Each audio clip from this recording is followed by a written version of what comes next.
चलिए फिर नेक्स्ट आगे देखते हैं मूल अधिकार या मौलिक अधिकार में। ठीक है, कल बात हो गया था अनुच्छेद 19 के ऊपर, लेकिन थोड़ा सा अभी देखेंगे अनुच्छेद 19 में कुछ अपवाद वगैरह है, उसको यहाँ पे डिस्कस करेंगे। ठीक है, टॉपिक पता ही है कौन सा टॉपिक चल रहा है आपका, मूल अधिकार या फिर मौलिक अधिकार, फंडामेंटल राइट्स, मूल अधिकार। भारत के संविधान का भाग 3 अनुच्छेद 12 से लेकर 35 तक, तो भाग 3 और अनुच्छेद बात करें तो अनुच्छेद इसका है 12 से लेकर 35 तक। किसी को कोई डाउट? पीछे डिस्कस हुआ है ये सारा चीज। ठीक है, जिसका छूटा है उसका वीडियो भी डाला गया है पूरा कंटिन्यू इसका। अनुच्छेद 12 में दिया गया है राज्य का परिभाषा, 13 में दिया गया है कि अगर राज्य फंडामेंटल राइट्स का वायलेशन करता है तो उसका जुडिशियल रिव्यू होगा और न्यायालय इस पे जुडिशियल रिव्यू करके अगर गलत होगा तो उसको खारिज कर देगा। ठीक है, उसके बाद से अनुच्छेद 14 से लेकर अनुच्छेद 32 तक फंडामेंटल राइट्स की शुरुआत होती है। ठीक है, जिसमें लगभग 6 प्रकार का, भी वर्तमान में कितने प्रकार का भाई, 6 प्रकार के मौलिक अधिकार दिए गए हैं। मूल संविधान में टोटल कितने थे? 7 प्रकार के, जिसमें से एक संपत्ति के मौलिक अधिकार को 44वें संविधान संशोधन 1978 के द्वारा हटा दिया गया और उसको कानूनी अधिकार बना दिया गया। तो अभी टोटल कितने प्रकार के मौलिक अधिकार हैं? 6 प्रकार के मौलिक अधिकार हैं। 6 प्रकार के मौलिक अधिकार में से पहला डिस्कस हो गया है समता का अधिकार, अनुच्छेद 14 से लेकर 18 तक पूरा चीज इसका डिस्कशन हो गया है। अब हम बात कर रहे हैं स्वतंत्रता का अधिकार। आज से ये शुरू होगा स्वतंत्रता का अधिकार, और ये स्वतंत्रता का अधिकार है अनुच्छेद 19 से लेकर 22 तक। तो अनुच्छेद 19 से 22 तक के स्वतंत्रता का अधिकार में आज डिस्कस होगा।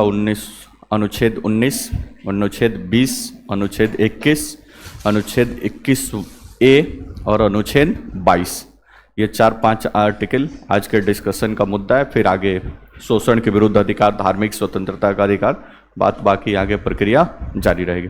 कोई दिक्कत परेशानी? ठीक है, अनुच्छेद 19 थोड़ा सा कल समझा दिया गया था, फिर भी यहाँ पे देखिए अनुच्छेद 19 यहाँ पे दिया हुआ है आर्टिकल 19 के बारे में या अनुच्छेद 19 के बारे में। ठीक है, अनुच्छेद 19 में टोटल 6 आर्टिकल हैं। Article 19 1, clause A, clause B, clause C, clause D, clause E, clause G। बीच में मूल संविधान में 19(1)(f) भी था। ठीक है, 19(1)(f), जिसमें संपत्ति का मौलिक अधिकार यानी संपत्ति का अर्जन, उसका रख रखाव, इस सब का मौलिक अधिकार इसमें दिया गया था। तो इस आर्टिकल 31 में भी था संपत्ति का मौलिक अधिकार और अनुच्छेद 19(1)(f) में भी था मौलिक अधिकार, जिस दोनों को यहाँ से हटा दिया गया मौलिक अधिकारों की सूची से 44वें संविधान संशोधन 1978 के द्वारा, तब इसको हटा दिया गया। तो 19(1)(f) अभी नहीं है, लेकिन 19(1)(g) है। ठीक है, तो इसको दिमाग में रखेंगे। इसको क ख ग घ भी लिखेंगे तो बात वही होगा, क ख ग घ अंग, फिर च नहीं है, फिर क्या है? छ है। ठीक है, पीछे क्लास में आर्टिकल जब बता रहे थे कि अनुच्छेद और आर्टिकल ये सब क्या होता है, उस समय हम बताए थे कि इसको ABCD लिखे, 1 2 3 4 लिखे, या फिर क ख ग लिखे, चाहे कुछ भी लिखे, छोटा ABCD बड़ा ABCD, सब बात क्या है? एक समान है। ठीक है, यहाँ तक कोई दिक्कत? तो ये बात हो गई। अब इसमें से देखना है कि अनुच्छेद 19(1)(a) में क्या है, अनुच्छेद 19(1)(b) में, C में, D, E और G। जितने सारे आर्टिकल दिए गए हैं सब पे रिस्ट्रिक्शन लगाया गया है। फंडामेंटल राइट के विशेषताएं में ही ये बात बताया गया था कि जो भी मौलिक अधिकार संविधान के थ्रू दिया गया है वो अनंत नहीं है, राज्य उस पर प्रतिबंध लगा सकता है अपने जरूरत के हिसाब से। ठीक है, ऐसा नहीं कि एक बार आपको मौलिक अधिकार मिल गया कि पूरे भाषण देने और अभिव्यक्ति की स्वतंत्रता या बोलने की स्वतंत्रता, आपके बोलने से अगर राज्य की अखंडता और एकता प्रभावित होती है तो राज्य उस पर क्या कर देगा? प्रतिबंध लगा देगा। तो सब पे इस पे रिस्ट्रिक्शन है या सब पे इस पे प्रतिबंध लगाया गया है। जैसे अनुच्छेद 19(1)(a) है, तो अनुच्छेद 19(2) में इस पे क्या रिस्ट्रिक्शन होगा, इसके बारे में दिया गया है। बात समझ में आ गया कि 7-8 बेस पे दिया गया है कि राज्य की एकता अखंडता प्रभावित होती हो, धार्मिक सद्भाव बिगड़ता हो, किसी के मान हानि या मौलिक अधिकार का उल्लंघन होता हो, तो राज्य उस पर आपको प्रतिबंध लगा देगा या उसकी मनाही की गई है। तो अनुच्छेद 19(1)(a) में है, तो 19(2) में इसके ऊपर जो प्रतिबंध लगाया गया उसके बारे में दिया हुआ है। वैसे ही अनुच्छेद 19(1)(b) है, तो 19(3) में दिया हुआ है इसके प्रतिबंध के बारे में। ठीक है, वैसे 19(1)(c) है, तो 19(4) में दिया हुआ है कि इस पे किस तरह से प्रतिबंध लगेगा। इन दोनों के लिए 19(1)(d) और 19(1)(e) के लिए 19(5) में प्रतिबंध लगाया गया। बात समझ में आ गया। उसके बाद से 19(1)(g) के लिए भी 19(1) ये 5 लिखे गए तो 6 में प्रतिबंध लगाया गया। इस प्रकार से जो भी ये स्वतंत्रता से संबंधित अधिकार दिए गए हैं सब पे कुछ ना कुछ रिस्ट्रिक्शन या कुछ प्रतिबंध लगाया गया है। ऐसा नहीं कि एक बार आपको, जैसे ये है किसी भी पेशे या व्यवसाय करने या व्यापार करने की स्वतंत्रता, लेकिन 19(6) में ये लिखा हुआ है कि किसी भी व्यापार या पेशे करने की स्वतंत्रता, मतलब भी नहीं कि आप कुछ भी व्यवसाय शुरू कर दें। जैसे कुछ व्यवसाय शुरू करने के लिए कुछ टेक्निकल या कुछ मेडिकल शॉप खोलना है तो मेडिकल की डिग्री चाहिए। जब तक वो आपके पास नहीं होगा आप मेडिकल के शॉप और इस तरह से आप प्रैक्टिस नहीं कर सकते। तो उस पर क्या लगाया देगा, प्रतिबंध लगा दिया गया। बात समझ में आ रहा है ना। तो सब पे कुछ ना कुछ प्रतिबंध लगाया गया। अब इतना डिटेल्स में ये सब पे क्या प्रतिबंध, मतलब ये उतना जरूरी नहीं है, एग्जाम में क्वेश्चन भी नहीं पूछता है। एक लाइन में आगे इसमें आप देखेंगे तो सारा क्या प्रतिबंध लगाया गया इसमें दे दिया गया है। ठीक है, तो पहले आप ये 6 आर्टिकल पर देख लीजिए कि ये कैसे 6 आर्टिकल यहाँ पे मेंशन किया गया। तो 19(1)(a) कहता है कि भाषण या अभिव्यक्ति की स्वतंत्रता, यानी कुल मिलाकर इसका निष्कर्ष से बोले तो बोलने की स्वतंत्रता। बोलने की स्वतंत्रता के अंतर्गत इसके अंतर्गत 2-3 बात और ऐड है। ठीक है, आपका प्रेस की स्वतंत्रता जो है इसी के अंदर में आता है, प्रेस की स्वतंत्रता। ठीक है, इसी के अंतर्गत आपका प्रेस की स्वतंत्रता के साथ साथ RTI जो एक्ट है, राइट टू इंफॉर्मेशन, सूचना का अधिकार, वो भी अनुच्छेद 19(1)(a) के अंतर्गत ही आता है। नेशनल फ्लैग या झंडा फहराने का जो अधिकार है वो भी आर्टिकल 19(1)(a) के अंतर्गत आता है। तो ये सारा बात 19(1)(a) के अंतर्गत समाहित किया गया। यहाँ तक कोई दिक्कत परेशान। तो अभिव्यक्ति की स्वतंत्रता, अब अभिव्यक्ति के अलग अलग माध्यम पीछे कल भी क्लास में बताया गया था। आप बोलकर अपने विचार को अभिव्यक्त करते हैं या फिर लिख कर अभिव्यक्त करते हैं, इशारों से अभिव्यक्त करते हैं, अलग अलग माध्यम है, आपको उसके लिए मनाही नहीं है। लेकिन अभी बोले कि सब पे प्रतिबंध लगाया गया है। आपके बोलने से समाज में धार्मिक सद्भाव बिगड़ता है तो आपको उतना बोलने का अधिकार नहीं दिया गया। आप किसी के खिलाफ उल्टा सीधा बोलते हैं तो उसके मान हानि का या उसका उल्लंघन होगा तो आपको इतना बोलने का अधिकार नहीं दिया गया। आपके बोलने से राष्ट्र की एकता और अखंडता प्रभावित होती है तब उस पर भी प्रतिबंध लगाया गया है। आप उतना ही बोल सकते हैं जिससे राष्ट्र की एकता और अखंडता प्रभावित न हो। बात समझ में आ गया। तो पहले में है अभिव्यक्ति या भाषण या बोलने का अधिकार। ठीक है, अनुच्छेद 19(1)(b) है शांतिपूर्ण इकट्ठा होने की स्वतंत्रता या सभा करने की स्वतंत्रता इसको बोलते हैं। ठीक है, इसी में आपका जुलूस निकालने की स्वतंत्रता, सभा निकालने की स्वतंत्रता, ये सब दिया गया है 19(1)(b) में। ठीक है, तो कहीं पे भी आप सभा कर रहे, लेकिन ये 2 बातें इसमें दिमाग में रखिएगा, शांतिपूर्ण और हथियारों से रहित। हथियारों के सहित नहीं, सहित मतलब हथियार लेके बैठक करना, हथियारों से रहित। तो शांतिपूर्ण और बिना हथियारों की सभा करने का अधिकार दिया गया है 19(1)(b) में। ठीक है, जब शांतिपूर्ण मीटिंग आप कर लिए, उसके बाद से 1(c) में दिया हुआ है संघ बनाने का, संघ या संघ बनाने की स्वतंत्रता। आप जितनी सारी पॉलिटिकल पार्टी बनती है या जो भी संगठन बनता है तो सारे पॉलिटिकल पार्टी या संघ बनाने की स्वतंत्रता, ये आपका फंडामेंटल राइट्स है अनुच्छेद 19(1)(c) के तहत। आप कोई भी संघ या संगठन आप बना सकते हैं, लेकिन बनाने का मतलब ये नहीं कि अभी बोले सब पे प्रतिबंध लगाया गया है कि आप देश के खिलाफ कोई ऐसा संगठन बना दे। जैसे जितने सारे माओवादी संगठन है या टेररिस्ट ऑर्गेनाइजेशन, ये भी तो सब अपने आप में संगठन है। बात समझ में आ रहा है, लेकिन ये सब देश के खिलाफ काम करते हैं, इसलिए इन संगठन की मान्यता नहीं है और सरकार उन पे एक्शन लेती है। 19(1)(d) कहता है कि पूरे भारत में आवागमन की स्वतंत्रता, भारत में नहीं विदेश में भी आपको लीगली विदेश में भी आवागमन की स्वतंत्रता, मतलब वहां पे जाने की स्वतंत्रता है। भारत सरकार आपको जाना है यहाँ से दुबई, तो भारत सरकार आपको मना नहीं करेगी कि आप दुबई ना जाएं। लीगली जो प्रोसेस है उसके माध्यम से आपको विदेश जाने की पूरी तरह से क्या है, स्वतंत्रता। साथ ही साथ पूरे भारत में आवागमन की स्वतंत्रता तो है ही। पूरे भारत की सीमा रेखा जहाँ तक है वहाँ से पूरा भारत में कहीं पे आप आइए जाइए, कोई मनाही नहीं है, इसकी स्वतंत्रता दी गई। कोई दिक्कत? अभी बोले कि सब पे प्रतिबंध है, अब इसका ये मतलब नहीं कि कहीं पे राष्ट्रीय आपातकाल लगा है और कहें कि नहीं हमको भारत के आवागमन की स्वतंत्रता हमको जाना है। कोविड के तहत लॉकडाउन लगा और आप बोले कि नहीं हमको अभी घूमना है जम्मू कश्मीर, तो ऐसा पॉसिबल नहीं है। सब पे कुछ ना कुछ प्रतिबंध आरोपित किए गए। अनुच्छेद 19(1)(e) किसी भी भारत के किसी भी हिस्से में रहने एवं बस जाने की स्वतंत्रता। दोनों में अंतर है, रहना और अस्थायी होता है और बस जाना अस्थायी होता है, तो दोनों की स्वतंत्रता दी गई है। मान लो कि हमको दिल्ली गए, साल भर हमको पढ़ाई करना है, तो वहाँ पे दिल्ली में रहने की स्वतंत्रता है, मतलब अस्थायी रूप से हम दिल्ली में रह रहे हैं, कोई दिक्कत? पढ़ते पढ़ते हमको दिल्ली में नौकरी लग गया, वहीं से सरकार पैसा वैसा दे रही, तो हमको लगता है कि नहीं हमको दिल्ली में बस जाना चाहिए, तो 2 फ्लैट कर खरीद कर हम दिल्ली में बस भी जाएंगे। तो दोनों प्रकार की स्वतंत्रता है, पूरे भारत के किसी भी हिस्से में रहने की स्वतंत्रता और साथ ही साथ बस जाने की स्वतंत्रता। बात समझ में? अच्छा, ये बताया कि पूरे भारत में आवागमन की स्वतंत्रता, इस पे रिस्ट्रिक्शन के तहत ये भी लगाया गया कि जैसे जनजातीय इलाका है, तो आपके जाने से जनजातियों का जो अपना कल्चर, संस्कृति, ये सब प्रभावित होता है। तो कुछ ऐसे जनजातीय इलाके हैं जहां पे जाने से पहले सरकार से आपको परमिशन लेना पड़ता है। ठीक है, आप जा सकते हैं लेकिन उसके लिए क्या है? परमिशन। इधर नागालैंड, असम आप चले जाइए, सिक्किम वगैरह, तो एक कार्ड बनता है उधर भ्रमण करने के लिए, वो कार्ड आप लेकर तभी भ्रमण कर सकते हैं।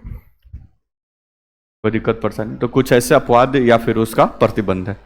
भारत के किसी भी क्षेत्र में आप रह भी सकते हैं और जरूरत पड़े तो आप वहां पे निवास भी कर सकते हैं या बस भी सकते हैं, कोई दिक्कत परेशानी नहीं है।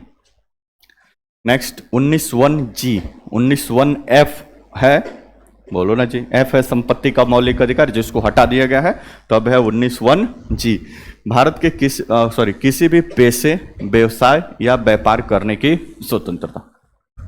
ठीक है, तो ये सामान्य मामलों में, विशेष मामलों में नहीं, इस पे भी प्रतिबंध है कि कुछ ऐसे टेक्निकल या कुछ ऐसे मतलब व्यवसाय है जो वो डिग्री नहीं रहेगा तब तक वो आप व्यवसाय नहीं कर सकते। जैसे मेडिकल शॉप खोलना है तो उसके लिए एक डिग्री चाहिए, तभी आप मेडिकल की दुकान खोल सकते हैं। आपका किसी को इलाज करना है तो फिर डॉक्टर की डिग्री चाहिए, तभी आप किसी का इलाज कर सकते हैं। ऐसा नहीं कि 19(1)(g) व्यवसाय चुनने की स्वतंत्रता, आज से हम डॉक्टर साहब बन गए और अब चेकअप चालू कर देंगे, ऐसा पॉसिबल नहीं। बात समझ में आ गया? तो ये सब इस पे प्रतिबंध लगाया गया।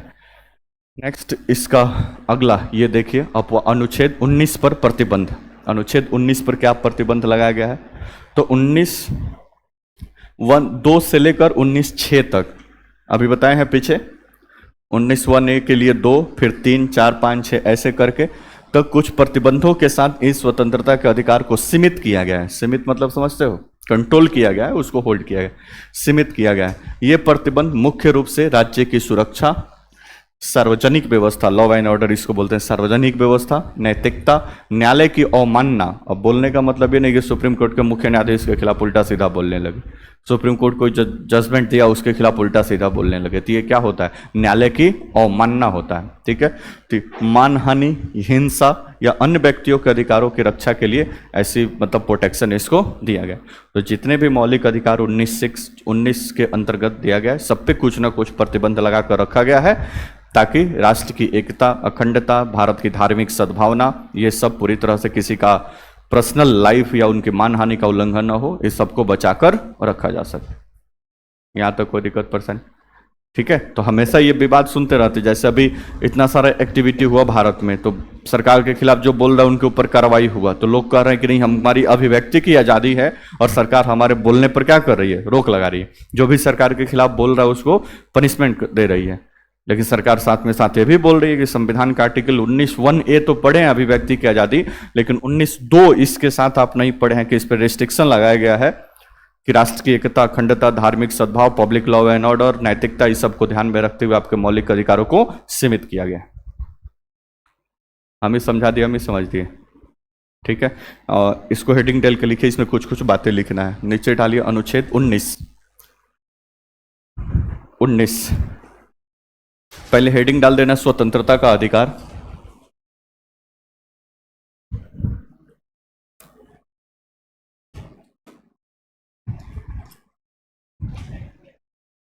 स्वतंत्रता का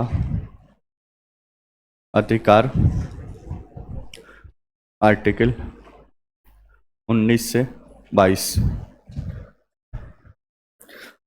और इसके नीचे आप डैश देके लिख दीजिए आर्टिकल 19।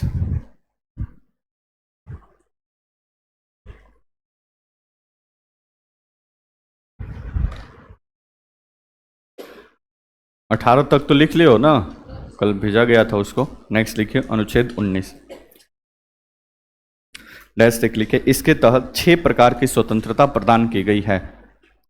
इसके तहत 6 प्रकार की स्वतंत्रता प्रदान की गई है। 6 प्रकार की स्वतंत्रता प्रदान की गई है। प्रदान की गई है डैश डैश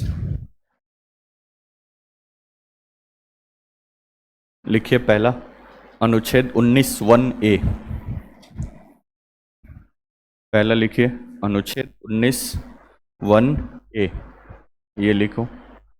6 प्रकार की स्वतंत्रता प्रदान की गई है, डैश देके पहला लिखिए अनुच्छेद 19(1)(a).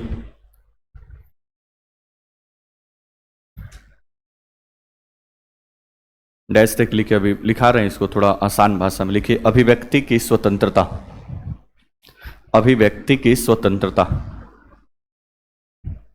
अभिव्यक्ति की स्वतंत्रता। क्या नहीं लिख रही है? कहाँ से लिख लिए? अभिव्यक्ति की स्वतंत्रता। अभिव्यक्ति मतलब बोलकर लिखकर जैसे भी अपने विचार व्यक्त करने की, इसको क्या बोलते हैं? स्वतंत्रता बोलते हैं, ठीक है।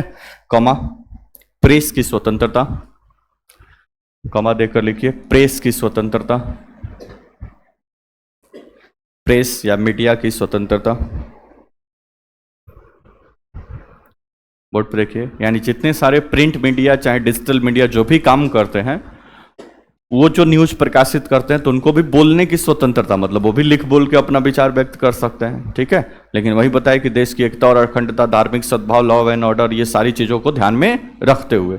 ऐसा नहीं कि आप मीडिया चैनल है तो कुछ भी उल्टा सीधा बोल रहे हैं तो आपको जो मर्जी सो आप कर ले, रातों रात पाकिस्तान पे कब्जा कर ले फिर सुबह छोड़ दे, ऐसा कोई व्यवस्था नहीं हो। जैसे ही ये सारा न्यूज सब सरकार ने उस पर बोला कि आप ऐसा नहीं कर सकते हैं, तो वो सारी व्यवस्था मतलब उसको प्रतिबंधित किया गया है। नेक्स्ट क्या लिखे?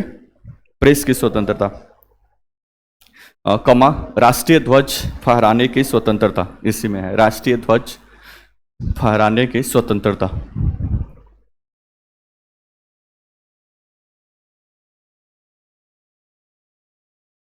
स्वतंत्रता। नेक्स्ट लिखिए 19(1)(b), अगला 19(1)(b),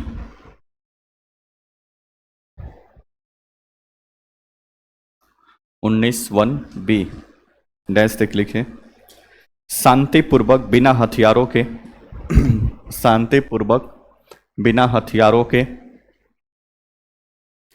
बिना हथियारों के एकत्रित होने एवं सभा करने की स्वतंत्रता। एकत्रित होने एवं सभा करने की स्वतंत्रता। एकत्रित होने एवं सभा करने की स्वतंत्रता। शांतिपूर्वक बिना हथियारों के एकत्रित होने और सभा करने की स्वतंत्रता। सभा करने की स्वतंत्रता।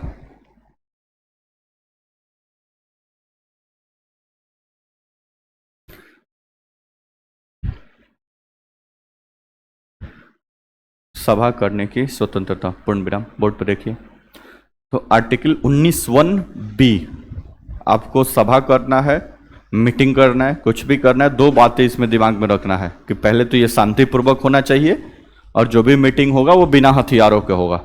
ये नहीं जो 10 गो लाठी भला लेकर और मेन स्टेडियम में इकट्ठा होकर और आप कह रहे कि नहीं हमको सभा करना है, नहीं, ऐसा कोई व्यवस्था नहीं दिया गया है संविधान के तहत। कोई दिक्कत परेशानी? इसमें जुलूस निकालने की भी जो स्वतंत्रता है ना, इसी के तहत आता है।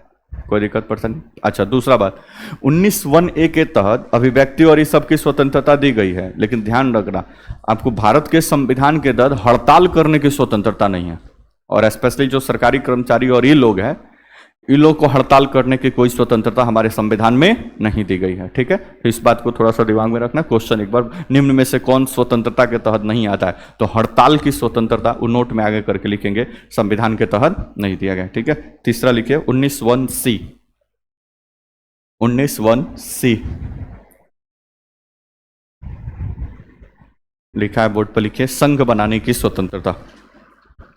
संघ, पार्टी, संगठन, कुछ भी आप कर ले। संघ बनाने की स्वतंत्रता, पार्टी बनाने की स्वतंत्रता वही बात है, संगठन बनाने की स्वतंत्रता सब सेम है।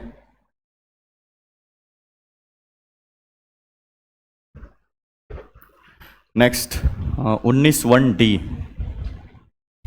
19(1)(d) पूरे भारत में आवागमन की स्वतंत्रता। 19(1)(d) पूरे भारत में आवागमन की स्वतंत्रता।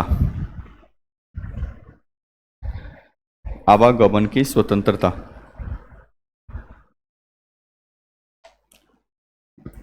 आवागमन की स्वतंत्रता। Next 19(1)(e). 19(1)(e) dash take लिखे। 19(1)(e) देश के किसी भी क्षेत्र में निवास करने एवं बस जाने की स्वतंत्रता। देश के किसी भी क्षेत्र में निवास करने एवं बस जाने की स्वतंत्रता। देश के किसी भी क्षेत्र में निवास करने एवं बस जाने की स्वतंत्रता। निवास करने मतलब अस्थायी, और बस जाने की मतलब अस्थायी रूप से आप वहां पे घर द्वार लेकर आप रह रहे हैं। नेक्स्ट लिखिए 19(1)(g). एफ तो हटा दिया गया है, संपत्ति का मौलिक अधिकार। 19(1)(g)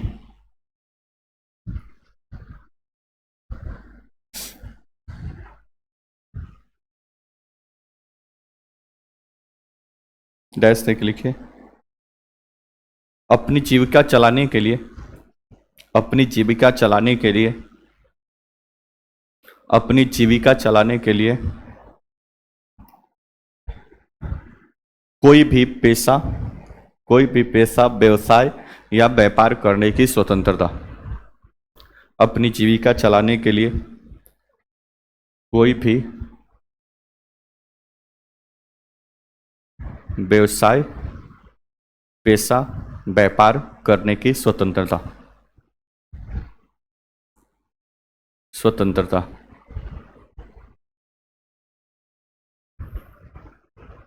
बोर्ड पे देखिए। अब देखो ये किस सेंस में दिया गया है, कोई भी पेशा चुनने की स्वतंत्रता। बोर्ड पे देखो, अब इसका यहाँ पे स्वतंत्रता का ये मतलब है कि मान लो कि एक किसी और जाति से बिलोंग करता है और वो नाई का काम करने लगता है, अपना सैलून खोलता है और नाई का काम करने लगता है। तब ऐसा ना होगा कि ठाकुर लोग आएंगे और कहेंगे कि नहीं आप ये काम नहीं कर सकते हैं, ये हम ठाकुर हजाम है इसलिए हम ये सिर्फ काम कर सकते हैं। बात समझ में आ गया?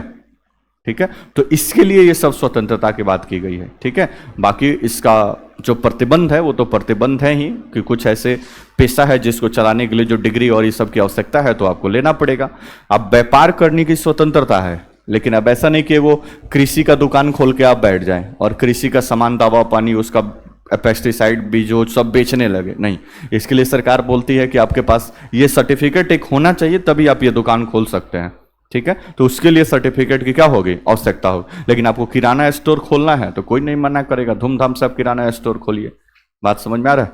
बोलो ना जय सो। नेक्स्ट आगे लिख दीजिए नोट। नोट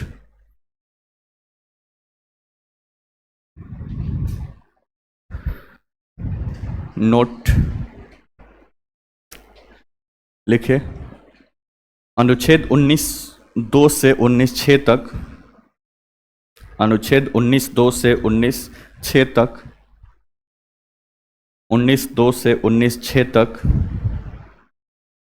19(6) तक प्रतिबंधों के साथ, 19(2) से 19(6) तक प्रतिबंधों के साथ, प्रतिबंधों के साथ, प्रतिबंधों के साथ मौलिक अधिकारों को सीमित किया गया है।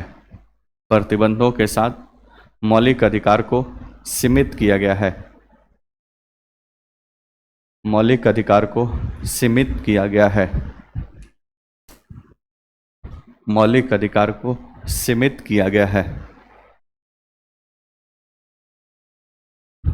सीमित किया गया पूर्ण विराम। ये प्रतिबंध लिखा है बोर्ड पे, उसको लिखिए। ये प्रतिबंध मुख्य रूप से,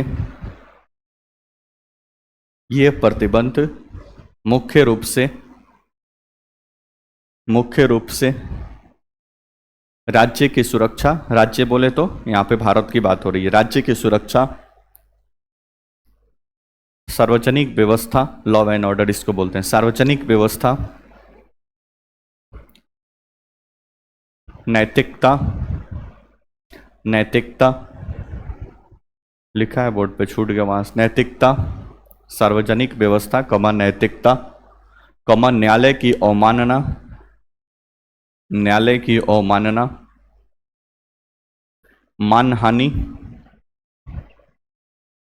मानहानि कमा हिंसा, हिंसा या अन्य व्यक्तियों के अधिकारों की रक्षा के लिए है, या अन्य व्यक्तियों के अधिकारों के रक्षा के लिए है,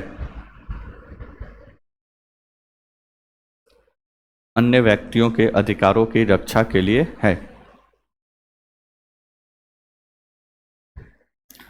अधिकारों की रक्षा के लिए है, पूर्ण विराम। बताइए कोई दिक्कत? बोलो ना जी। अनुच्छेद 19 समझ गए? बोलते भी नहीं हो ना, दिक्कत ये है। एकदम सिंपल से याद रखो, पहले में बोलने की स्वतंत्रता है, बोल लिए तो दूसरा में आप सभा कर लीजिए। बोलना ही नहीं है तो सभा कैसे होगा? आपसे सभा होगा नहीं, तो जो बोल सकता है वो सभा भी कर सकता है, तो सभा करने की स्वतंत्रता। सभा कर लिया तो उसको लगता है कि नहीं, सभा करने से हमारे बात से कुछ लोग प्रभावित है, तो वो संगठन बना देगा। तो अनुच्छेद 19(1) से संगठन बनाने की स्वतंत्रता दे देता है। उसको लगता है कि संगठन बन गया तब इसका प्रचार प्रसार करना चाहिए, तो वो पूरे भारत में कहीं पे भी आ जा सकता है, तो उसकी स्वतंत्रता दी गई है।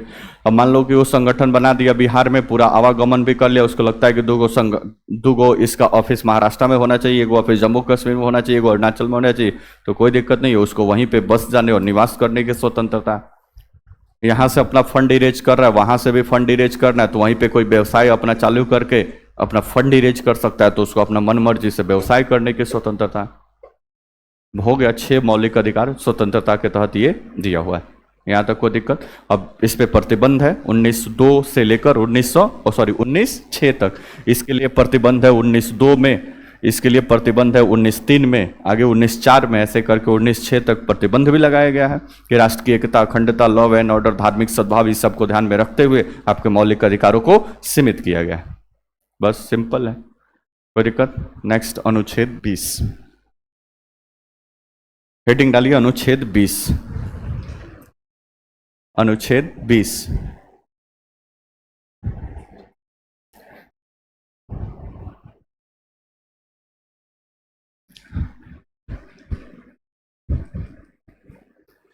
अनुच्छेद 20 डैश देख लिखिए।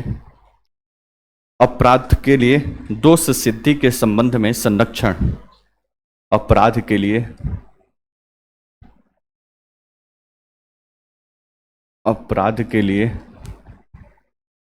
दोष सिद्धि के संबंध में, दोष सिद्धि के संबंध में संरक्षण।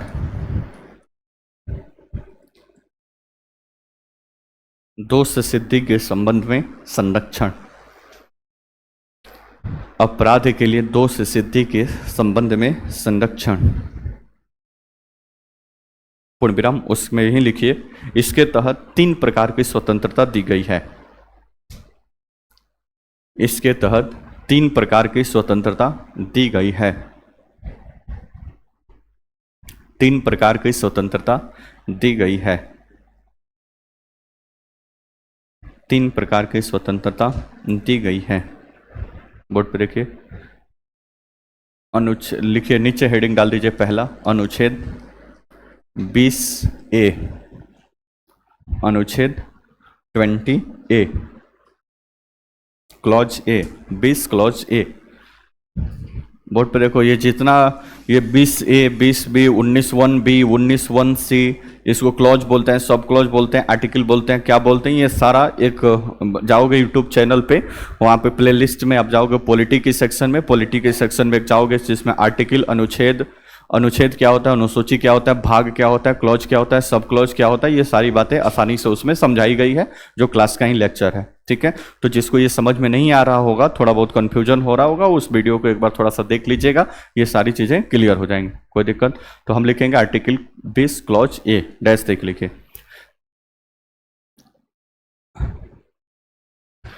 डैश देकर, अपराध करते समय जो कानून है, अपराध करते समय जो कानून है, अपराध करते समय जो कानून है उसी के तहत सजा दी जाएगी। अपराध करते समय जो कानून है उसी के तहत सजा दी जाएगी, उसी के तहत सजा दी जाएगी, न कि पहले या बाद में बनने वाले न कि बाद में बनने वाले कानून के तहत, लिखिए, न कि बाद में बनने वाले कानून के तहत, न कि बाद में बनने वाले कानून के तहत। बोर्ड पर देखिए, दो बातें हैं इसमें है मुख्य तौर पे। हेडिंग से क्या लग रहा है, अपराध के लिए दोष सिद्धि के संबंध में संरक्षण, और इसमें सब क्रिमिनल केसेस हैं, सिविल केस को इसमें शामिल नहीं किया जाता है सामान्यतः। तो कोई भी क्रिमिनल केस में किसी के ऊपर अपराध सिद्ध हो जाता है कि हाँ ये अपराधी है, तो उनको 3 प्रकार की स्वतंत्रता दी गई है। कितना भाई? 3। समझ में आया? अनुच्छेद 20 कहता है कि किसी के ऊपर अगर अपराध साबित हो जाता है कि उसने अपराध किया है, तब भी उसको संविधान के तहत 3 प्रकार की स्वतंत्रता दी गई। जैसे पहला लिखे हैं कि जो कानून, जिस समय अपराध हुआ है उस समय जो कानून दिया गया है उसी के तहत सजा दी जाएगी, न तो पहले किसी बने हुए पुराने कानून के तहत कि एक किसी का हत्या हुआ तो मुगल काल में था कि तुरंत फांसी दे दिया जाता था, तो इस समय भी फांसी दे दिया जाएगा, वैसे भी नहीं, या फिर बाद में बनने वाले किसी कानून के तहत। जैसे मान लीजिए कि हमने कोई अपराध किया वर्ष 2020 में, छोटा मोटा कोई अपराध किए वर्ष 2020 में, इस अपराध के लिए कोई सजा का प्रावधान नहीं था, कितना छोटा मोटा अपराध करने पे कोई सजा नहीं होगी, और वर्ष 2025 में एक कानून बन गया कि ये जो अपराध करेगा उसको 2 वर्ष की सजा होगी। तो ये कानून बना है कब? 2025 में। हम अपराध कब किए थे? 2020 में। तो हमारे अपराध करते समय वो कोई कानून ही नहीं था, तो इसलिए हम अपराधी नहीं है, इसलिए उसका कोई प्रभाव नहीं पड़ेगा। इन्हीं जगह सरकार बाद में कानून बनाकर और बोले कि नहीं आपको भी जेल जाना पड़ेगा, तो ऐसा कोई प्रावधान नहीं। जिस समय जो कानून है उसी के तहत सजा दी जाएगी। अगर 2020 में मान लीजिए कि कोई अपराध किए, सब अपराध हम ही क्यों करेंगे, ठीक है, मान लीजिए कि कोई व्यक्ति 2020 में कोई अपराध किया और लिखा हुआ है कि मान लो कि किसी का एक पैर तोड़ देने पर 2 वर्ष की सजा है, कोई दिक्कत परेशानी? अब इसका ट्रायल वगैरह चल ही रहा है, तब तक 2022 में वो दूसरा कानून बन गया कि 1 वर्ष तोड़ने पर 2 वर्ष नहीं 3 वर्ष की सजा होगी। तो इस व्यक्ति को कौन सी सजा दी जाएगी? 2020 वाला, जब अपराध किया था उस समय क्या कानून था उसी के तहत सजा दी जाएगी, बाद में बनने वाले कानून के तहत नहीं। अब सोच को इसको थोड़ा सा अब सोचिएगा, तब समझ में आएगा कि संविधान बनाने वाले ने इसको क्यों डाला। मान लीजिए कि कोई पॉलिटिकल पार्टी गलती किया, भ्रष्टाचार किया, उस पर केस लगा, वो पॉलिटिकल पार्टी सत्ता से हटी, दूसरी पॉलिटिकल पार्टी आ गई और उसने कानून बना दिया कि ऐसा कोई भी क्राइम करेगा उसको आजीवन कारावास में रखेंगे, और उसको आजीवन कारावास में रख दिया, मौके का फायदा उठा लिया। नहीं समझे? जैसे चारा घोटाला का केस लगा लालू जी के ऊपर, अब चारा घोटाला केस लगा, बाद में आने वाली सरकार ऐसा कुछ बना देती कि चारा घोटाला टाइप जो भी करेगा उसको आजीवन कारावास होगा, सबको भेज देता सब जेल में। इसलिए संविधान बनाने वाले दिमाग से काम किया कि नहीं, जो कानून, जिस अपराध के समय जो कानून है उसी के तहत सजा दी जाएगी, बाद में बनने वाले किसी कानून के। निर्भया केस में ऐसा देखने को मिला, 2012 में यह कांड हुआ था। 2012 में नाबालिग का एज तो था वो 18 वर्ष था, कि 18 वर्ष से जो ऊपर है वही बालिग है और नीचे सब क्या है, नाबालिग है। जब कोर्ट में सब मामला उमला चला, विरोध विरोध हुआ, पूरा प्रोटेक्ट होता, तो सरकार ने इसमें संशोधन करके इसको घटाकर कितना वर्ष किया, 16 वर्ष किया। अब इसमें एक जो शामिल था वो उसका एज 17 वर्ष के आसपास था, या कहने का मतलब वो 18 वर्ष नहीं था। बाद में कानून बना, वो 16 वर्ष किया गया। परंतु जब अपराध किया था उस समय क्या था, 18 वर्ष। मामला सुप्रीम कोर्ट में गया, जो भी शामिल थे बाकी सबको फांसी दिया गया। भारत के संविधान है कि नाबालिग को फांसी नहीं दिला गया। अब न्यायालय इमोशन से काम नहीं करेगा, न्यायालय कानून में जो है उसके हिसाब से काम। न्यायालय देखा कि उस समय बालिग की उम्र 18 है तो 18 इसका नहीं है, तो फिर उसको सुधार गृह और बाकी जो प्रावधान है उसके तहत डाला गया, उसको फांसी नहीं दी। तो अनुच्छेद 20 क्लॉज ए, अपराध करते समय जो कानून है उसी के तहत सजा दी जाएगी, न तो कोई पुराने जमाने के कोई कानून के तहत या नया कोई कानून बनाकर, ऐसा कोई प्रावधान नहीं। कोई दिक्कत परेशानी? लिखिए अनुच्छेद 20 बी। हाँ कुछ कर रहे हो क्या? लिखिए article 20 clause B, 20 clause B.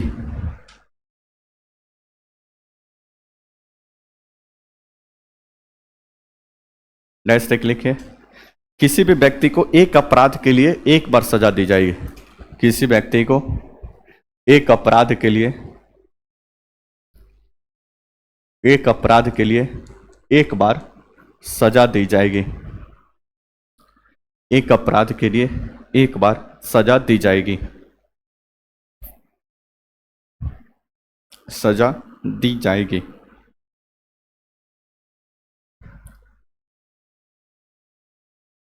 इसका मतलब समझे, एक अपराध के लिए एक बार, दोबारा नहीं।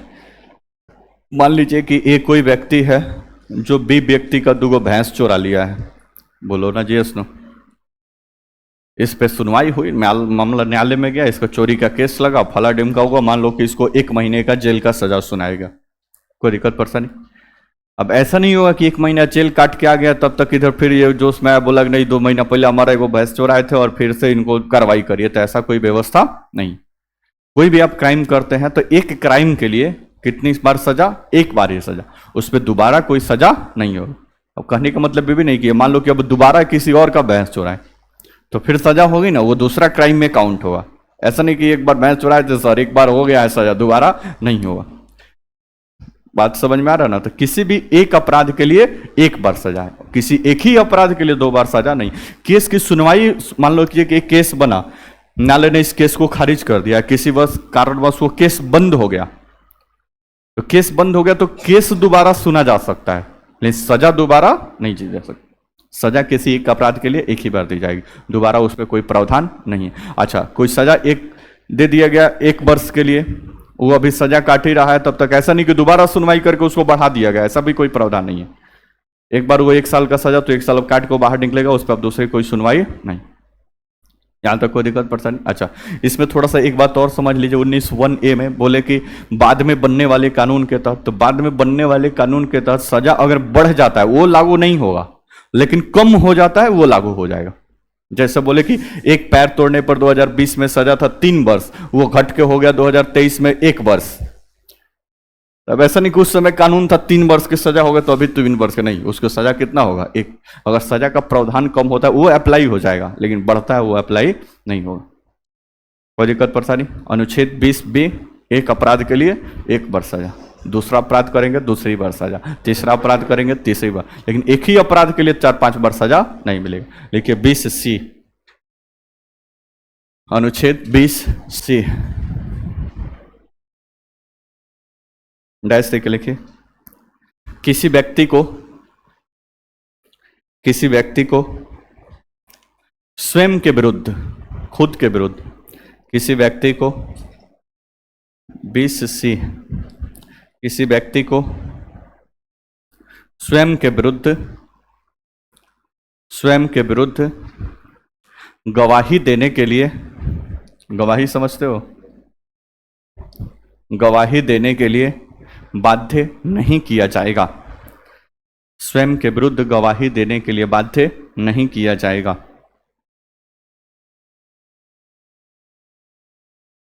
नहीं किया जाएगा।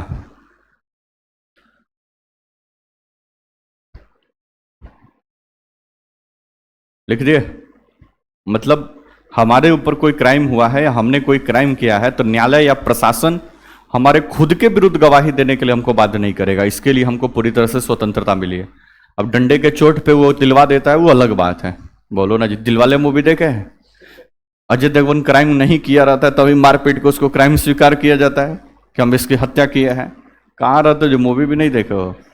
दिलवाले मूवी इतना ठीक ठाक मूवी था वो जमाने में अपना, ठीक है। तो उसमें क्राइम वो नहीं किया है, लेकिन जबरदस्ती पुलिस उसको मार पीट के मामा ठाकुर के कहने पे उसको क्या करता है, गवाही देने के लिए बाध्य किया जाता है। बाद में उसको सब दिमाग उमाग को उसका इधर उधर कर दिया जाता है, सब पागल हो जाता है, ठीक है। लेकिन ऐसा कोई प्रावधान संविधान नहीं देता है। संविधान स्वयं के गवाही देने की मनाही, स्वयं के विरुद्ध कोई गवाही आप नहीं देंगे, इसके लिए स्वतंत्रता है, कोई दिक्कत। तो ये था अनुच्छेद 20, जिसमें दिया गया है कि अपराध दोष सिद्धि के संबंध में संरक्षण। कोई भी अपराध करते हैं और आपका दोष सिद्ध होता है तो 3 प्रकार की स्वतंत्रता दी गई है, कोई दिक्कत। नेक्स्ट आगे लिखिए अनुच्छेद 21। अनुच्छेद 21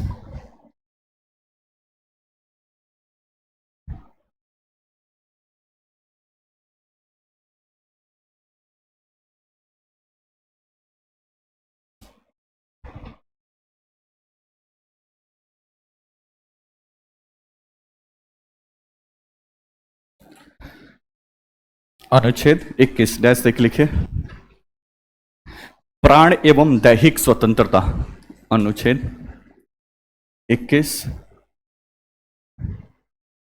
प्राण एवं दैहिक स्वतंत्रता। दैहिक स्वतंत्रता, प्राण एवं दैहिक स्वतंत्रता डैश एक लिखे। इसमें अब लिखिए किसी भी व्यक्ति को किसी भी व्यक्ति को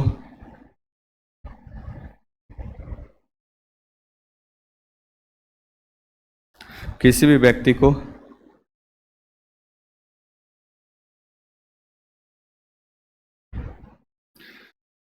को विधि द्वारा स्थापित प्रक्रिया के अतिरिक्त किसी भी व्यक्ति को विधि द्वारा स्थापित प्रक्रिया के अतिरिक्त विधि द्वारा स्थापित प्रक्रिया के अतिरिक्त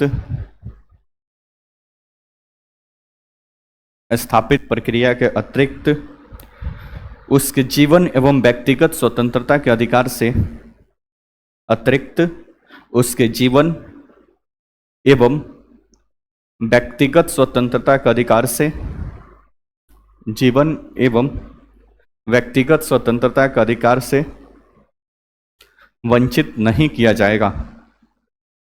व्यक्तिगत स्वतंत्रता के अधिकार से वंचित नहीं किया जाएगा।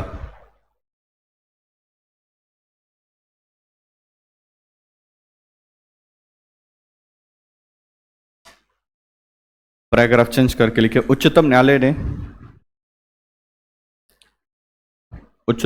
ने इस अनुच्छेद की व्याख्या करते हुए उच्चतम न्यायालय ने इस अनुच्छेद की व्याख्या करते हुए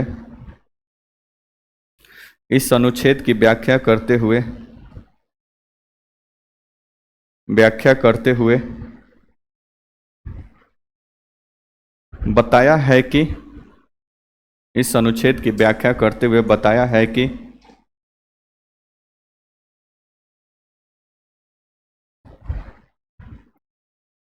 है कि इसमें वे सभी अधिकार शामिल हैं। बताया है कि इसमें वे सभी अधिकार शामिल हैं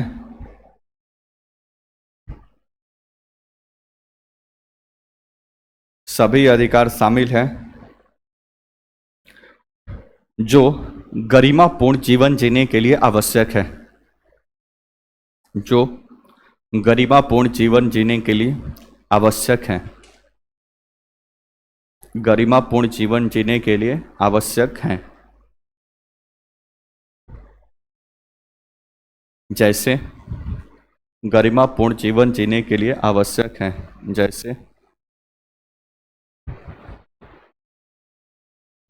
जैसे नीचे लिखिए, जैसे निजता का अधिकार, राइट टू प्राइवेसी।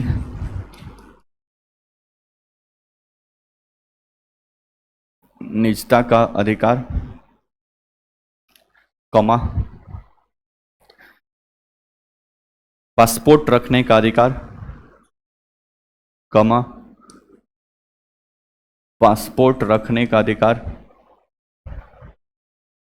स्वच्छ पर्यावरण का अधिकार, स्वच्छ पर्यावरण का अधिकार,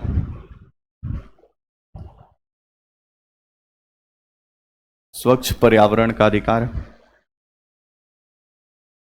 न्यूनतम शिक्षा पाने का अधिकार, न्यूनतम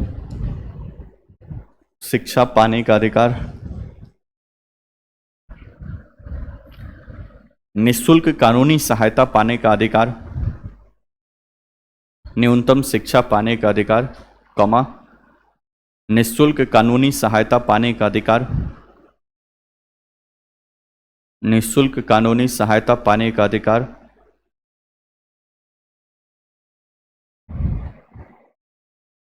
कानूनी सहायता पाने का अधिकार, कमा निद्रा का अधिकार, सोने का भी अधिकार इसमें दिया हुआ। किस सेंस में अभी आगे बताते हैं, घर पे अप्लाई मत करना। निद्रा का अधिकार, निद्रा का अधिकार इत्यादि।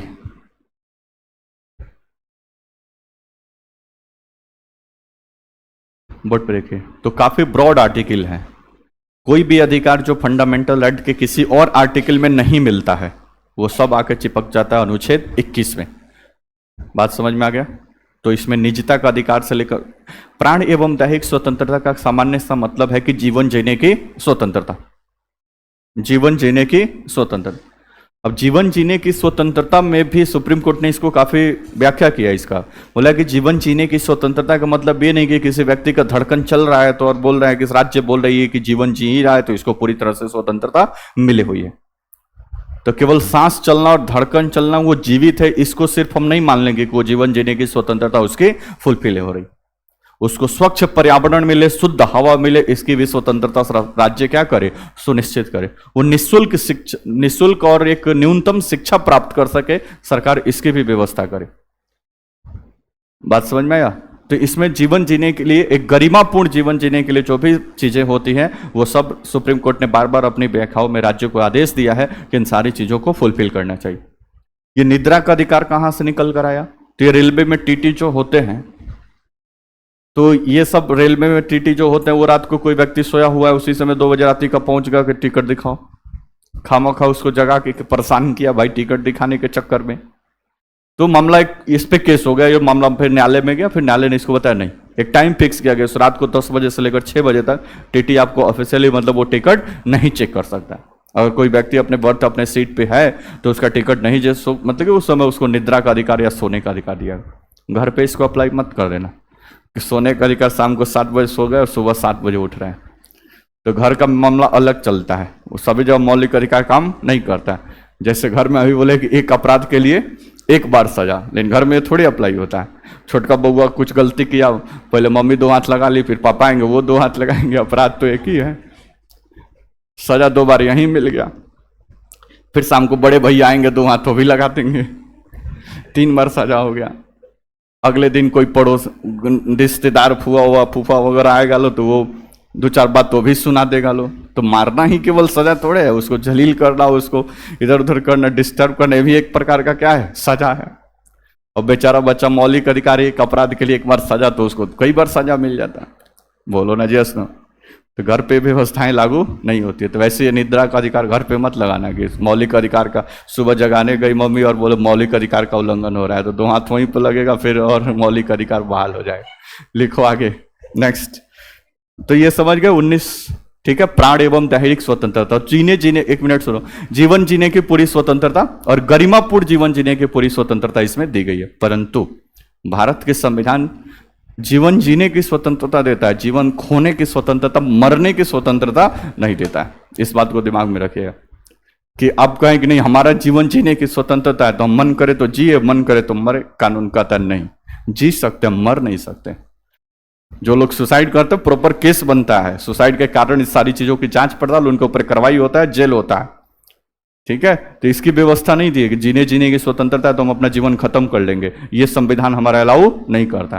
तो जीवन जीने की स्वतंत्रता है, मरने की स्वतंत्रता नहीं। अब इस पे काफी डिबेट भी चल रहा है। ये जो जैन धर्म में होता है संथारा पद्धति, जैन धर्म में होता है ना संथारा पद्धति, जो लास्ट में लगता है कि वो जैनिज्म को लगता है कि वो मरने की कगार पे तो खाना पानी सब छोड़ देता है और धीरे धीरे उसकी क्या हो जाती है, मृत्यु हो जाती है। सुप्रीम कोर्ट ने इसको भी मान लिया कि नहीं, ये इसका क्या है, उल्लंघन है, आप ये सुसाइड के केस में काउंटिंग हो जाएगा, अब गड़बड़ हो जाएगा। तो इस पे सारा विवाद वगैरह भी चलते रहता है। तो अनुच्छेद 21 प्राण एवं दैहिक स्वतंत्रता मतलब जीवन जीने की स्वतंत्रता, और सुप्रीम कोर्ट बोलता है जीवन जीने की स्वतंत्रता है लेकिन गरिमापूर्ण जीवन जीने की स्वतंत्रता है। ऐसा नहीं कि कैसे ही धड़कन चला दीजिए और बोले कि धड़कन चला दीजिए, मतलब चलाएंगे कैसे, मतलब केवल सांस आ जा रहा है बोले कि नहीं जीवन जीने की स्वतंत्रता इनकी चल ही रहा है, ऐसा कोई प्रावधान नहीं है। नेक्स्ट लिखिए 21A, बाद में इसको जोड़ा गया है, लिखिए 21A।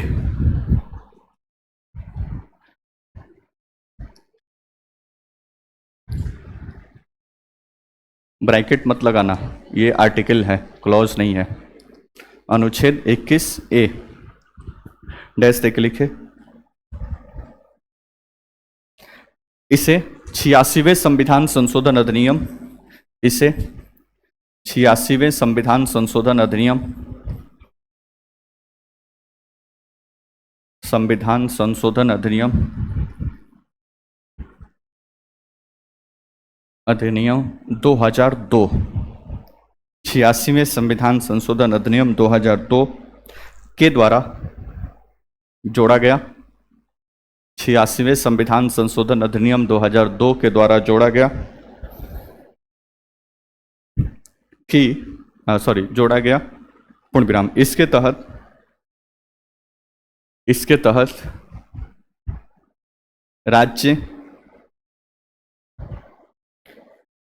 राज्य 6 से 14 वर्ष के बच्चों के लिए, राज्य 6 से 14 वर्ष के बच्चों के लिए,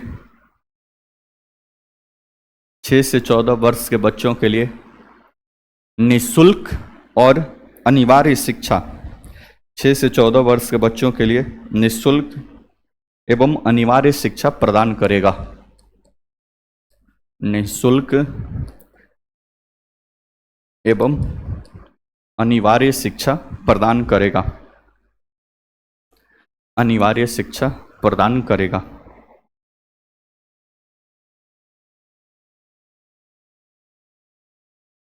पैराग्राफ चेंज करके लिखे, संसद ने शिक्षा का अधिकार अधिनियम 2009, संसद ने शिक्षा का अधिकार अधिनियम, शिक्षा का अधिकार अधिनियम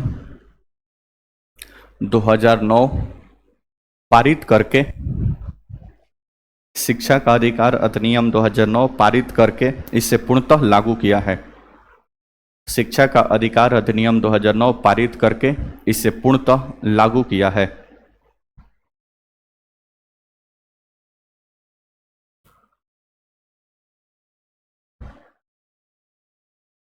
पूर्णतः लागू किया है, पूर्ण विराम।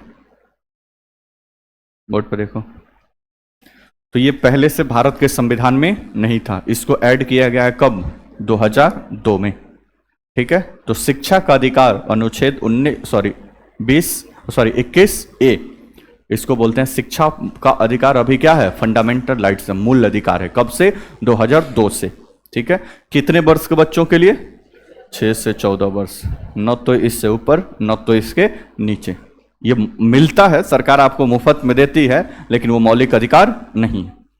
जैसे 6 वर्ष के नीचे के जितने सारे बउआ सब है जो BC का पढ़ते हैं आंगनबाड़ी के अंदर, बोलो ना जी, सरकार ही चलाती है, सरकार उसको फंडिंग करती है, लेकिन उनका फंडामेंटल राइट्स नहीं है। सरकार चाहे तो उसको बंद भी कर सकती है, सरकार के ऊपर डिपेंड करता है, कोई दिक्कत परेशानी। लेकिन 6 से 14 वर्ष के बच्चों के लिए क्या है, मौलिक अधिकार है। ये सरकार की, राज्य बोले तो केंद्र सरकार, राज्य सरकार, पंचायत की सरकार, नगर पालिका की सरकार या कोई भी सरकारी संस्था, कोई भी सरकारी संगठन, ये राज्य की जिम्मेदारी है कि 6 साल से 14 साल के बच्चों को 2 बातें हैं, निःशुल्क और अनिवार्य रूप से शिक्षा क्या करेगा, प्रदान करेगा। आपके गांव मोहल्ले गली में जो स्कूल जितने सारे खुले हैं, इसी मौलिक अधिकार को बहाल करने के लिए सारा व्यवस्था किया गया। अगर नहीं आपके आसपास है 6 से 14 वर्ष के बच्चों को पढ़ने के लिए निःशुल्क व्यवस्था नहीं है, आप राज्य के ऊपर केस कर दीजिए। हमारे मौलिक अधिकार का क्या हो रहा है, उल्लंघन हो रहा है। और आपको पहले से ही बता रखा है कि मौलिक अधिकार का उल्लंघन है तो सुप्रीम कोर्ट या न्यायालय द्वारा ये क्या है, परिवर्तनीय है, इन्फोर्सेबल है। न्यायालय इसको राज्य से बोलकर क्या करेगा, लागू करवाएगा। इसे छूटा नहीं रहेगा, वो लागू करवाएगा। और आपके क्षेत्र में स्कूल खुलवा के न्यायालय मानेगा। अभी तो है फिलहाल सभी जगह पे, कोई दिक्कत। 14 वर्ष से ऊपर, सामान्यतः 10th के बाद, इसके ऊपर सरकार मतलब कुछ चार्ज करती है। जैसे आप मान लो कि जेपी यूनिवर्सिटी से आपको ग्रेजुएशन करना है, सरकार का है, कमला राय भी सरकार का है, लेकिन फिर भी कुछ शुल्क लगता है कि नहीं लगता है, लगता है। लेकिन 7वां 8वां में 9वां में जो बच्चा पढ़ रहा है उसके लिए कोई शुल्क लगता है, कोई शुल्क नहीं लगता। ठीक है, वो सब क्या है, फ्री है। और प्राइवेट में कोई पढ़ेगा तो लगेगा, सरकारी की बात कर, कोई दिक्कत। नेक्स्ट, अनुच्छेद 22, आर्टिकल 22 डैश तक लिखे। अनुच्छेद 22 डैश देकर मनमानी गिरफ्तारी एवं निवारक नजरबंदी के संबंध में संरक्षण। मनमानी गिरफ्तारी एवं निवारक नजरबंदी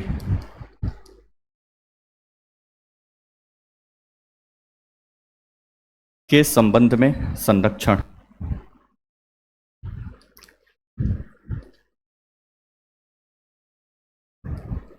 निवारक नजरबंदी के संबंध में संरक्षण।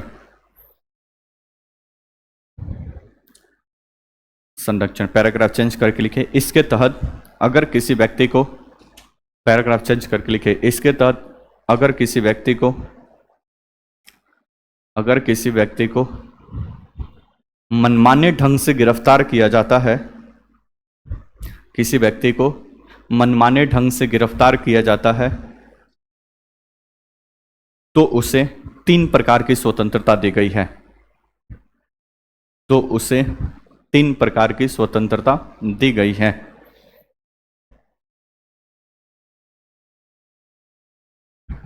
तीन प्रकार की स्वतंत्रता दी गई है। डैश पहला लिखिए, डैश देख लिखिए। पहला, हिरासत का कारण बताना होगा। हिरासत का कारण बताना होगा। कारण बताना होगा।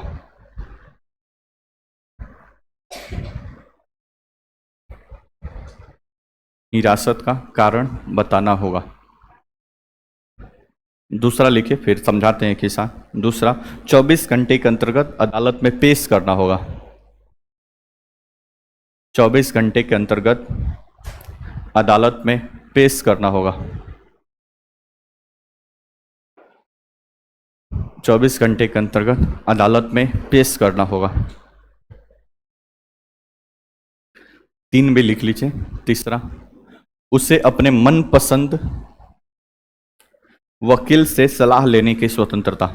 उसे अपने मनपसंद वकील से सलाह लेने की स्वतंत्रता। उसे अपने मनपसंद वकील से सलाह लेने की स्वतंत्रता। स्वतंत्रता।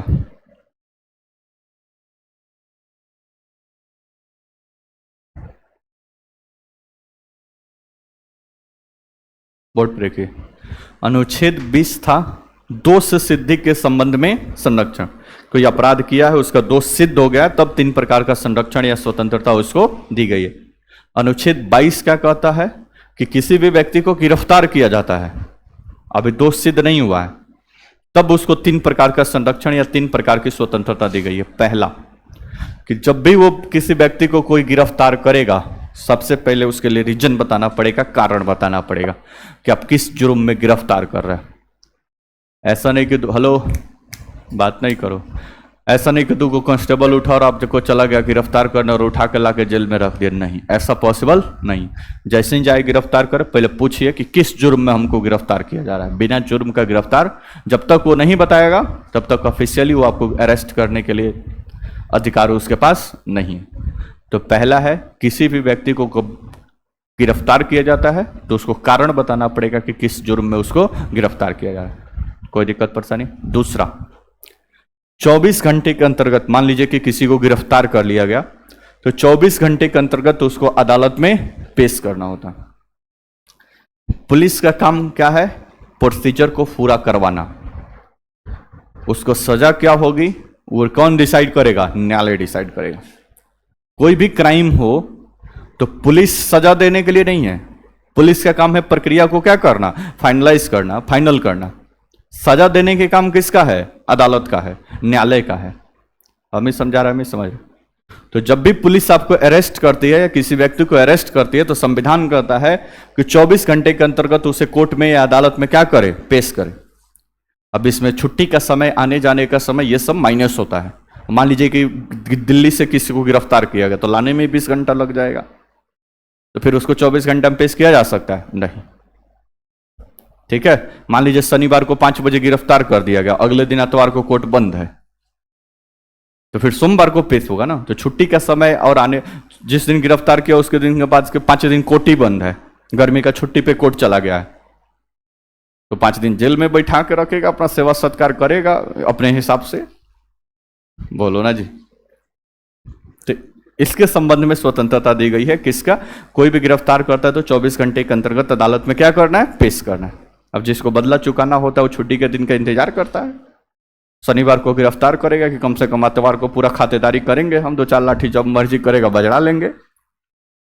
लेकिन ये कानूनी रूप से सही नहीं है, क्योंकि पुलिस प्रशासन का काम है क्या करना? उसको प्रोसीजर को फुलफिल करवाना। सजा देने का काम उसका नहीं है। 4 लाठी कोई मार रहा है तो समझिए वो गलत कर रहा है, वो अधिकार का उसका क्या है? उल्लंघन है, मार नहीं सकता है।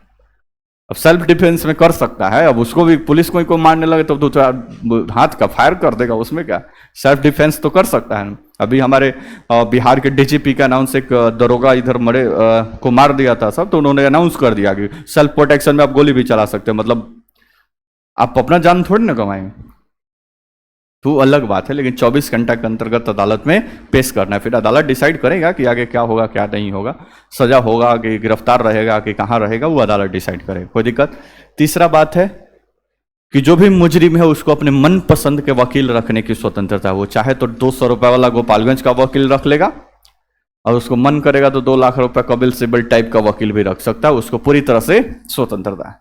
दूसरा पार्टी ये नहीं बोलेगा कि इतना तगड़ा वकील कहाँ, तगड़ा मतलब शरीर से तगड़ा मत समझ, ये तर्क जो करे न्यायालय में वो तगड़ा उसको बोल रहे हैं। तो प्रशांत भूषण और कपिल सिब्बल टाइप कुछ टॉप लेवल का वकील ला दे, या गोपालगंज कोर्ट से 150 रुपया देकर वकील ला दे। दोनों गोपालगंज में सब लोग 150 वाले नहीं है भाई, ठीक है, तो वो उसके ऊपर डिपेंड करता है। तो मन पसंद वकील से सलाह लेने की या वो अपना केस लड़ने की स्वतंत्रता। तो ये 3 प्रकार की स्वतंत्रता दी गई है। गिरफ्तार करने पे कारण बताना पड़ेगा, 24 घंटे के अंतर्गत अदालत में पेश करना पड़ेगा, और अपने मन पसंद के वकील को जजमेंट के लिए पार्टिसिपेट करवाए। कोई दिक्कत परेशानी? एक होता है निवारक नजरबंदी, ये लिखे है ना, निवारक नजरबंदी। ये किसी क्राइम के बाद नहीं अरेस्ट होते हैं, ये सस्पेंस के आधार पर निवारक नजरबंदी किया जाता है।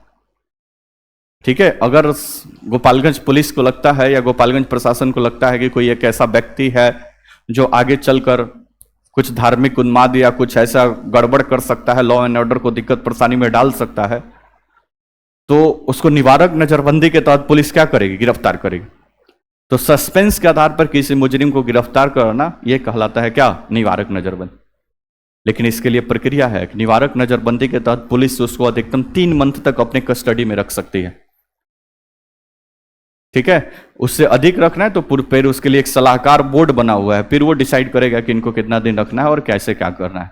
नहीं तो पुलिस तो किसी को भी गिरफ्तार करके निवारक नजरबंदी 5 साल उधर ही निपटा देगी, चनावे टाइप जेल में। बात समझ में आ रहा है ना? तो इसके लिए भी सब प्रक्रिया दिया गया है। ठीक है, कल इसको लिख लेंगे निवारक नजरबंदी। उसके बाद से कल 6 आर्टिकल डिस्कशन में आएगा। 23-24 शोषण के विरुद्ध अधिकार और धार्मिक स्वतंत्रता अधिकार 25, 26, 27 और 28। ठीक है, इतना कल कंप्लीट हो जाएगा और फिर अगले दिन में मौलिक अधिकार कंप्लीट हो जाएगा। मौलिक अधिकार और डीपीएसपी 1-2 दिन का चैप्टर है, ये खत्म हो जाएगा। फंडामेंटल ड्यूटी से खत्म हो जाएगा, 1 दिन का चैप्टर है। उसके बाद से टेस्ट होगा, भाग 5 शुरू होने से पहले एक बार बढ़िया से टेस्ट होगा, उसके बाद से फिर भाग 5 शुरू होगा। कोई दिक्कत? ठीक है, फिर मिलते हैं आगे, कल चर्चा जारी रहेगा।